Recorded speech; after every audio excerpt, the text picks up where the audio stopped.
John, so you were an employee at the Spirit of Halloween store.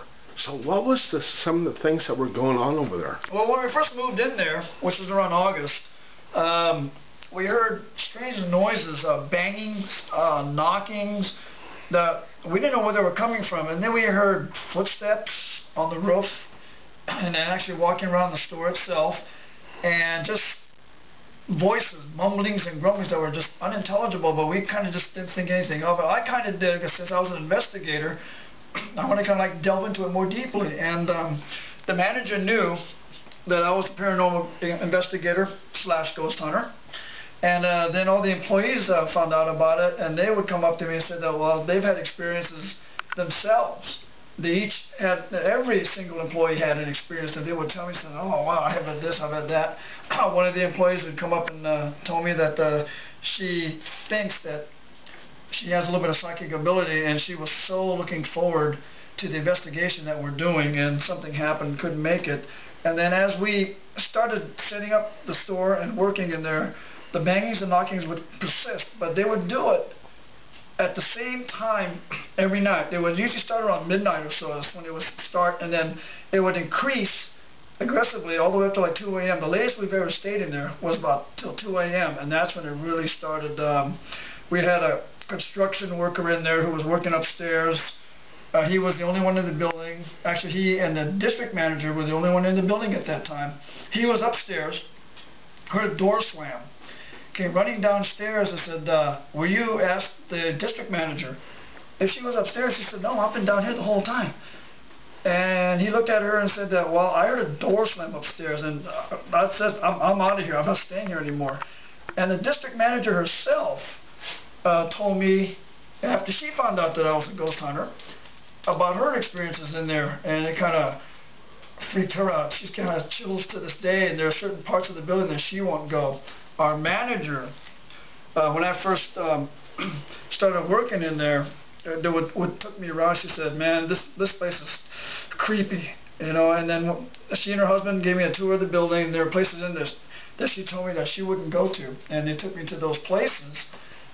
And I got the chilling feeling. Oh man, I was with the manager and her husband, and I got a creepy feeling. It's, man, I'm glad I'm not up here by myself, because if I was, I don't blame her. And we walked around. They showed me the places where the hot spots were, and I started feeling things. I started feeling things like they were following me. Something was there. I knew something was there.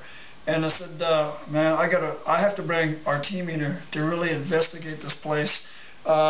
She's experienced footsteps on the roof when she's there late at night, and she was always usually the one that was there late at night, all the time working.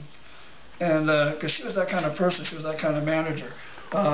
What happened to you when you were talking to the other investigator? When I was talking to the other investigator, I happened to be looking at the back hallway where the activity was really hot. It was a really hot spot there. And all of a sudden, I saw a head pop out that was about 2.5 feet off the floor, and I went, what the? And I just kind of like froze. And I'm going, did I just see that? And what? I couldn't believe I just saw what I did. Or did I see what I did? And at that same time, we had 2 investigators back there who got an EVP of, hey, we're watching you. And to this day, I'm going, it just gives me chills. I still don't know if I saw that or not. But I just happened to be looking there, and there it was. It was looking right at me. Wow. Now, after we did the investigation, you went back there. Does that place, is it really creeping you out? Yes. After we went back there, after the store closed down after Halloween, we have to close down. We have to tear down all the walls that we put up and pack away all the merchandise, clean up the place like we found it.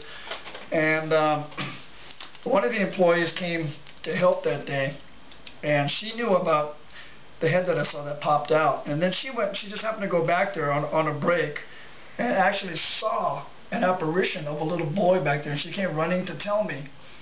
And when I had arrived the next day, after the investigation for work, around 10 a.m. or so, I walked past the H-frame and noticed there was a huge cold spot there. So I kind of like didn't think anything of it because the building was kind of cold at that time, but that part of the H-frame, it was actually a lot colder because I actually saw the breath out of my mouth, and then I felt something brush by me, and it was extremely cold. And after that, I just kind of went about my usual work that I usually do.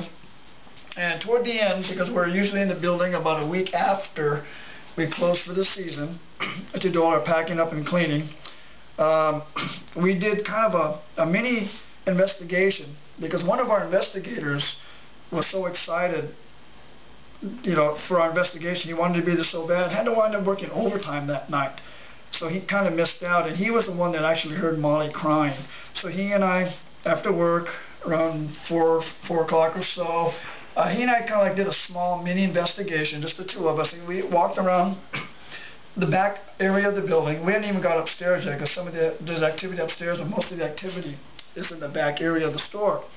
So he and I walked around, and we got to a certain part of the back. We actually heard Molly crying. Crying Molly. Crying Molly. We actually heard her. And then we also heard a male voice groaning. It was kind of like, ah, and we've never, ever heard that. And I'm going, where did that come from? But what was weird about it is we had our recorders running.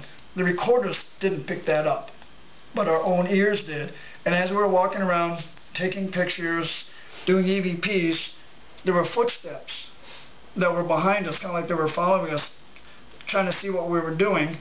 And also, as we went to different parts of the building, in dark corners of some of the rooms, we heard unintelligible mumblings, which was really, that kind of really freaked me out. Well, thank you very much, John. What an experience that was. It was an experience, yes. I'm still thinking about it today.